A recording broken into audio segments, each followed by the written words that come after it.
salafiyyaa baafatee deemu nu hundinuu karaa salafaarra jirra karaa biroo karaa nuti deemnu hin jiru shawwaddii jaaniin harargee lixaatii bakkattiin isiin irra argamtu daaloodha daaloo Allahu akbar warri sagalee tiyya dhageeysan yaa warra Jimmaa Arsii Baalee Harargee warri darasaa ilmaan keeysan daaloodhaa qabdan dafaa bakkattiisanii fuudhaa dhukkubaaf bakka san jira hey dhukkubaaf bakka san jira yaa Jimmaa kiyya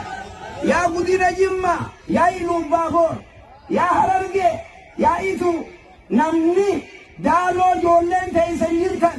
guyyaa har'aarraa ijoolleen teeysan bakkatti galtuun qabu dafii bakka san saamiifu guyyaa sheeyintichi san deemee namarraa barate kunoo shee Mahammad Zaburu sheeka keenya kanuti jaallan guyyaa inni isa deebi'e